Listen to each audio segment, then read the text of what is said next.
അധ്യായം 22 1 മുതൽ 9 വരെയുള്ള വാക്യങ്ങൾ. കിഴക്കൻ ഗോത്രങ്ങൾ മടങ്ങുന്നു.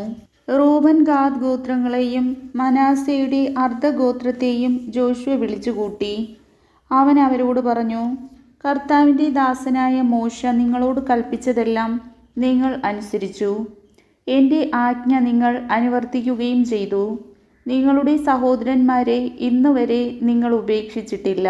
നിങ്ങളുടെ ദൈവമായ കർത്താവിൻ്റെ കൽപ്പന അനുസരിക്കുന്നതിൽ നിങ്ങൾ ഉത്സുകരായിരുന്നു. ഇപ്പോൾ നിങ്ങളുടെ ദൈവമായ കർത്താവ് തൻ്റെ വാഗ്ദാനമനുസരിച്ച് നിങ്ങളുടെ സഹോദരന്മാർക്ക് സ്വസ്ഥത നൽകിയിരിക്കുന്നു. ആകയാൽ കർത്താവിൻ്റെ ദാസനായ മോശ ജോർദാൻ അക്കരെ നിങ്ങൾക്ക് അവകാശമായി നൽകിയ ദേശത്തുള്ള ഭവനങ്ങളിലേക്ക് മടങ്ങുവിൻ.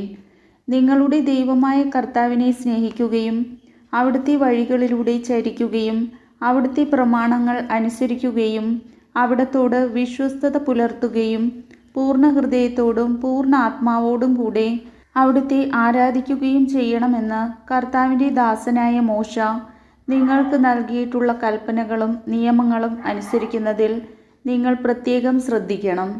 ജോഷുവ അവരെ അനുഗ്രഹിച്ചയച്ചു. അവർ തങ്ങളുടെ ഭവനങ്ങളിലേക്ക് മടങ്ങി. മനാസയുടെ ഒരു അർദ്ധഗോത്രത്തിന് മോശ ബാശാനിൽ അവകാശം നൽകിയിരുന്നു. മറ്റേ അർദ്ധഗോത്രത്തിന് ജോർദാന്റെ പടിഞ്ഞാറ് ഭാഗത്ത് അവരുടെ സഹോദരന്മാരുടെ അവകാശ ഭൂമിയോട് ചേർന്ന് ജോഷുവ ഓഹരി കൊടുത്തു.